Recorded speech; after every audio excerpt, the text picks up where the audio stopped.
Do you remember this flag and what it represents? Well, throughout our study of Genesis, we've brought out this flag to represent God's will. And we've learned that most of us, we want to see this flag or God's will planted firmly in the middle of our lives, where we discover, we hear God's voice and what He's calling us to, and we do it. And we've learned that there are two ways of pursuing God's will. The first is we can try to, force it, control it, try to make God's will happen in our lives, which is the option, sadly, most people live their lives with, constantly trying to make it happen in their own strength. But there's another way, a way God designed for us. That way is to simply rest in His will, and to simply lay the flag of our heart down, to simply surrender our will to His will and allow Him to accomplish it. We rest in His promises and allow Him to make it happen. It's not up to me, God. It's up to You. Our hearts cry out, God, I pray not for what I think is best, but for what You want, what You know is best, and I'm surrendered to that outcome. Well, in Genesis chapter 27, we're going to learn why it is so important to not try and enforce God's will, to try and make it happen in our own strength, even when we know exactly what God's will is. We know God's will in this passage because God personally revealed this by His voice to Rebekah. Jacob will be chosen. The older will serve the younger. The promises that God gave to Abraham, they will be passed to Jacob and not to Esau. But even when we know it, we know His calling, we know His will because it's so clearly laid out in His Word, even then, I find it amazing how often we lose faith that God is able to accomplish what He promised. And we end up taking things into our own hands and we try to make it happen. Instead, we'll discover in this study is you don't have to force what God has already promised. Well, we'll start where we left off last time in our verse-by-verse study through the whole Bible with Genesis chapter 26 and verse 34. When Esau was 40 years old, he married Judith, daughter of Beeri, the Hittite, and also Basemath, daughter of Elon, the Hittite. They were a source of grief to Isaac and Rebekah. We have to remember that Esau, he's Isaac's favorite. Why? Because he's Thor. The biblical description of Esau is he's hairy, healthy, and a mighty hunter, kind of like Thor. And so Isaac favored Esau because of his taste buds, living by his senses. He loved a good steak, and Esau was a great hunter. But here we see this metaphor break down in that we know from Marvel Comics that Thor is a man of character, and that's one of the reasons he's such a great superhero. But Esau? Not so much. And right here we begin to see major cracks in Esau's character. Against his parents' wishes, he marries local girls who were descended from Canaan, not from Shem. Notice the brokenness that results. It's why the theme of this part of the book of Genesis is broken, because this is one big broken family, and Esau is right in the middle of it. His decision to marry these local girls becomes a source of grief to his parents. And I know some of you as parents can relate to that. The grief over poor decisions of your kids or grandkids, the heartache over your child embracing the ideologies of the world when it comes to gender identity or homosexual relationships. The daughter who keeps shacking up with the wrong guy. It brings tremendous grief to a parent to see your kids struggle and act so foolishly. But it not only brings grief, but division and brokenness in relationships, specifically family relationships. I told you that this section of Genesis is extremely relevant to today. Chapter 27. When Isaac was old and his eyes were so weak that he could no longer see, he called for Esau, his older son, and said to him, "My son." "Here I am," he answered. I want to share with you a tool I learned about in college. It's called a genogram. And if you've ever gone to marriage counseling, you may have created a genogram as a part of your counseling to map out your family dynamics. So a genogram, it's a graphical representation of a person's family relationships. For example, from Star Wars, here's the Skywalker family genogram. You can see green lines are good. It means good relationships and close relationships. And double green, those lines mean really close, sometimes enmeshed. And so Leia and Han, they have a romantic relationship, while Han and Luke have a close brotherly relationship. But then you have Anakin, otherwise known as Darth Vader, and you can see all the red lines and fireworks and broken, cut off relationships. And then the pattern repeating in the next generation as Han and Leia's relationship is completely cut off from their son Kylo Ren. While Uncle Luke, he also has a completely cut off relationship with his nephew. So you get the idea here.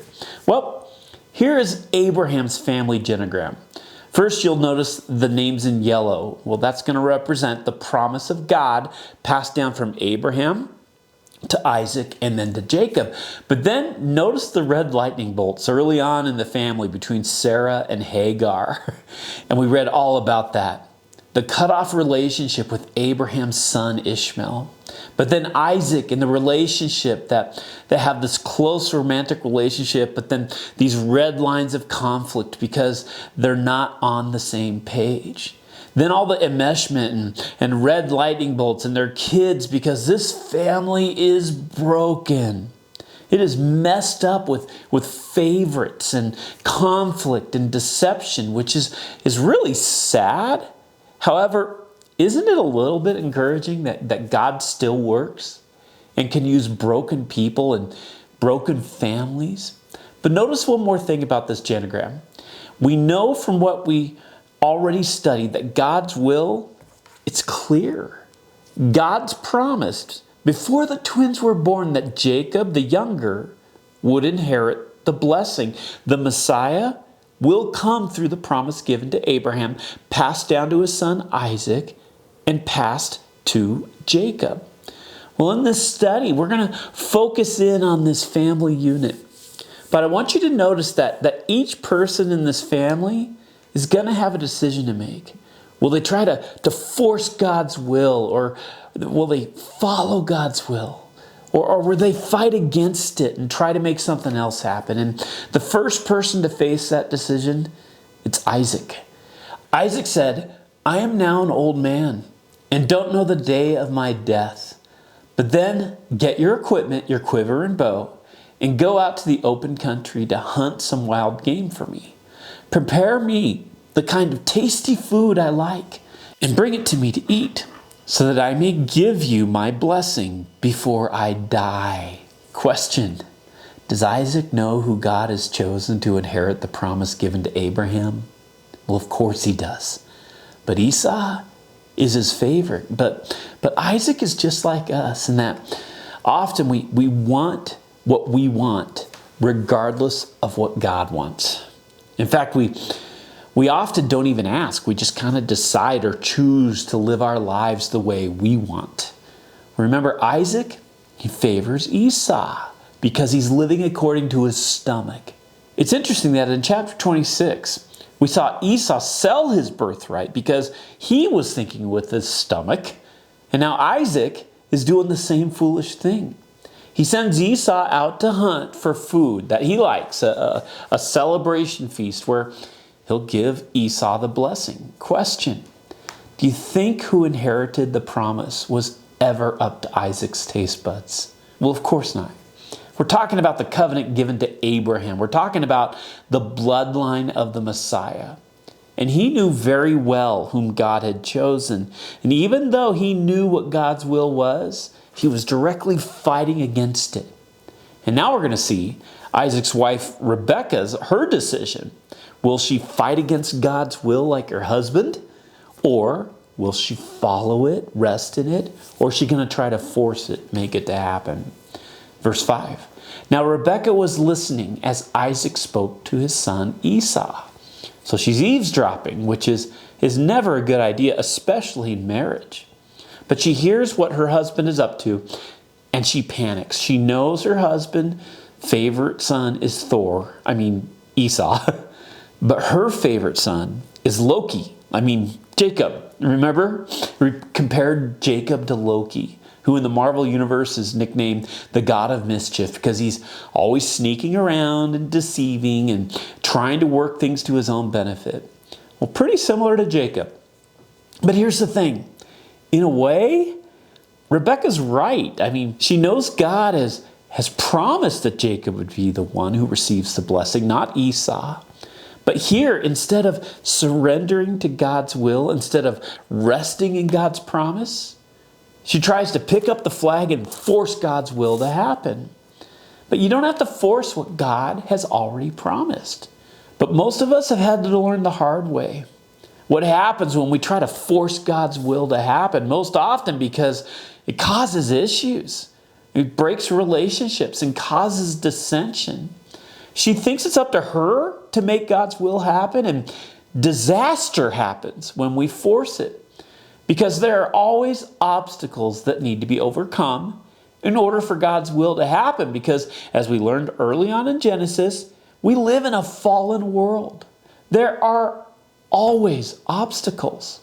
If we're trying to force what we believe God's will is to happen, then whose job is it to overcome those obstacles? Well, it's our job. We have to do it because it's in our own strength, because we're trying to force God according to our timeline.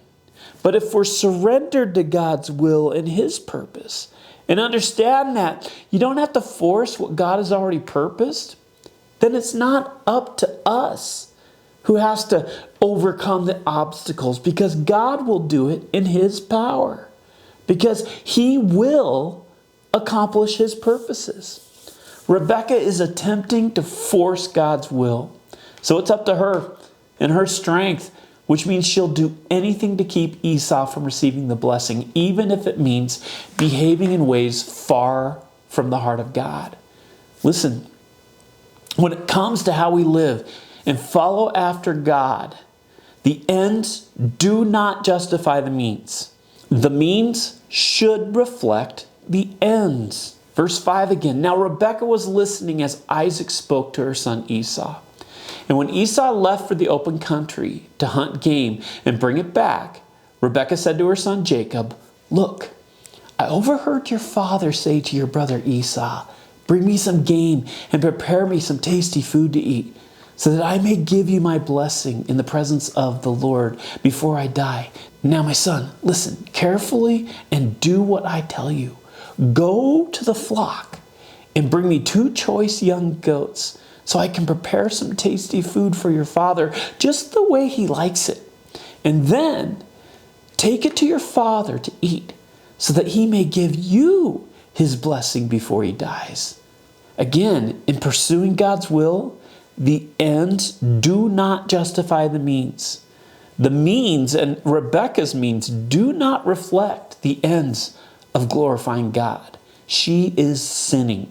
Which again, sin, it's an archery term that means missing the mark or missing the target of God's perfect standard. Her goal may be God's will, but her behavior is disgraceful. She's going to lie, deceive, and cheat to accomplish God's will. But her means will be devastating and catastrophic to her family. Not only will her scheme break her family apart, but in the end, she will completely lose her son Jacob and will never see him again for the rest of her life. And it's so worthless. All she had to do was surrender her will to God and rest in His strength and power to accomplish His purposes. Verse 11, Jacob said to Rebekah, his mother, "But my brother Esau, he's a hairy man, while I have smooth skin. What if my father touches me? I would appear to be tricking him and would bring down a curse on myself rather than a blessing." His mother said to him, "My son, let the curse fall on me. Just do what I say. Go and get them for me." So now we come to Jacob's decision. And it's tough because it's his mom pressuring him to force God's will. So how will he choose? Will he fight against God's will, or will he follow it? Or will he give in to his mother's wicked scheme and attempt to force it? Don't miss that if he listens to his mother, he'll be working to cheat his way into the will of God. Well, sadly, remember Jacob, he's Loki. His name means heel catcher or heel grabber. He fights for his piece of the pie, never letting go. He's a deceiver. And he's going to join right in with his mom, trusting in the power of deception rather than the power of God. Verse 14, so he went and got them and brought them to his mother, and she prepared some tasty food just the way his father liked it. Then Rebekah took the best clothes of Esau, her older son, which she had in the house, and put them on her younger son Jacob. She also covered his hands and the smooth part of his neck with the goat skins. Then she handed to her son Jacob the tasty food and the bread she had made, all dressed up and ready to deceive dear old dad.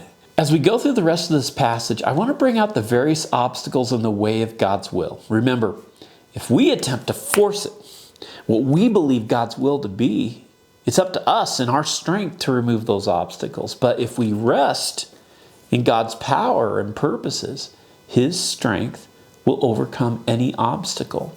With that in mind, the first obstacle to overcome is the reality that Jacob is second born, not first. A huge roadblock because of the culture. The firstborn son was always the one to get the birthright as heir to become head of the clan.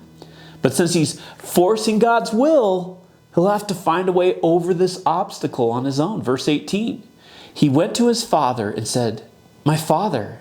"Yes, my son," he answered. "Who is it?" Jacob said to his father, "I am Esau, your firstborn. I've done as you told me. Please sit up and give me some of my game, so that you may give me your blessing."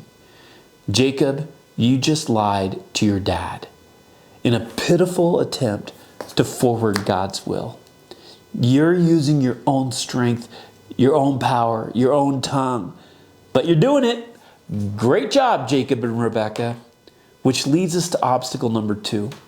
If you are truly Esau, you're supposed to be out hunting. Obviously not a huge obstacle, so they could just deal with this by just telling a little white lie, right? Isaac answered his son, "How did you find it so quickly, my son?" "The Lord, your God, gave me success," he replied. "Great job, Jacob. You just lied to your dad. Again." "Yeah, but it's just a little white lie." Listen, there are no little white lies. There's the truth and there's lies. God isn't just the God of truth. He is truth by His very nature. And even little white lies, regardless of their size, are missing the mark of God's perfect standard. But once you start down the road of deception and working to force God's will in a feeble attempt to make it happen, then you have to keep it up. You have to keep going. Once we try to start forcing God's will, we have to keep relying on ourselves to make the scheme successful. Which leads us to obstacle number 3. No hair. Remember, Esau is Thor. He's hairy, only he's hairy from head to toe. This is a huge obstacle because Jacob's not a mighty hunter. He's a mama's boy. And Esau has had a beard since he was born. Verse 21, then Isaac said to Jacob, "Come near so I can touch you, my son, to know whether you really are my son Esau or not." Jacob went close to his father Isaac, who touched him and said, "The voice is the voice of Jacob, but the hands are the hands of Esau." He did not recognize him, for his hands were hairy, like those of his brother Esau. So he proceeded to bless him. "Are you really my son Esau?" he asked. "I am," he replied. "Again, you lie to your dad. This time, not just with words, but with your appearance." Can you see how warped and twisted this is? There's another word, wicked. As if this is what he needed to do to lie, cheat, deceive, to make sure God's will gets done. Well, it's disgusting. Because when you surrender to God's will, you don't have to force it. You can rest in His power and strength, which leads to obstacle number 4. Esau is the favorite because of his ability to get wild game, but you don't have any meat. You aren't a mighty hunter, your brother is. Which means you don't have any wild game to give your dad the meal he craves. Verse 25.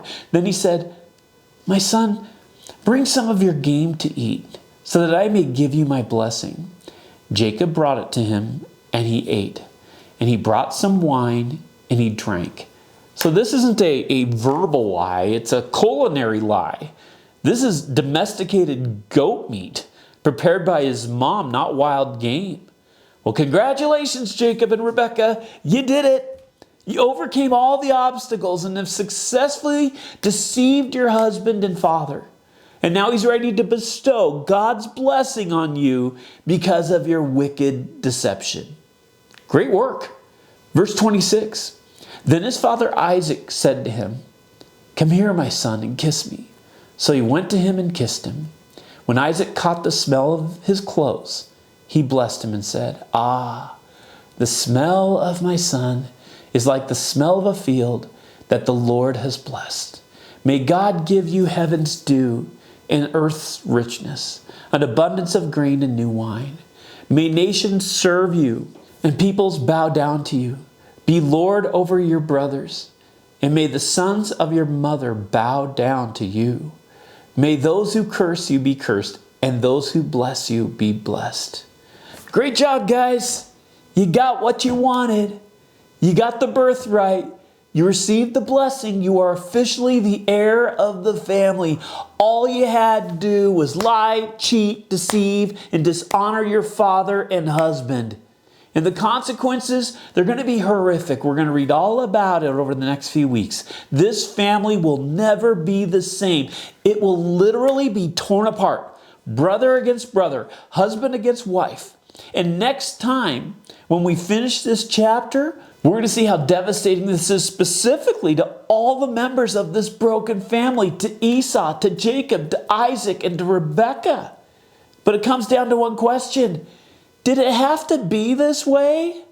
Think about it. What would have happened if Jacob and Rebekah had not deceived Isaac?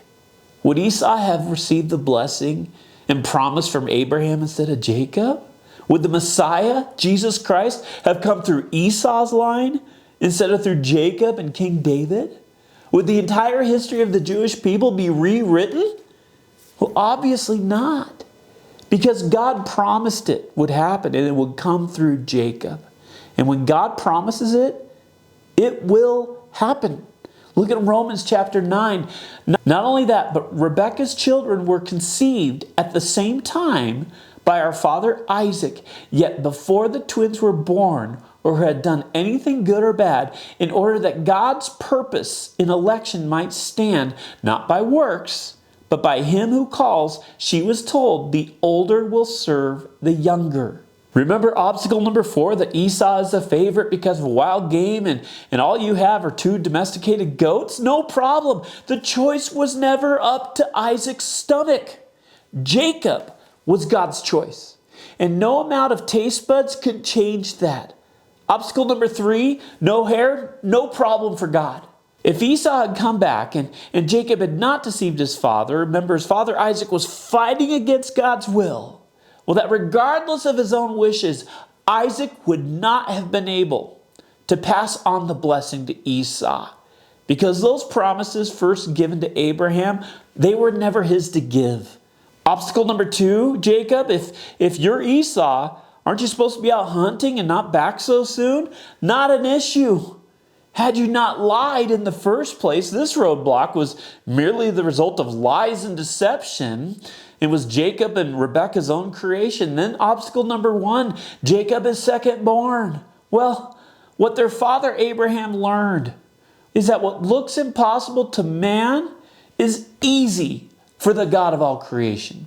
They didn't need to scheme to overcome this. In closing, I don't know what obstacles you're facing, and I certainly can't tell you what God's will is. But you know who knows every detail? your king. He knows every detail of your heart. He also knows his perfect will, and he has intentionally allowed every obstacle that needs to be overcome in your life in order for his will in your life to move forward. Nothing is by accident. So trust him. Surrender to him.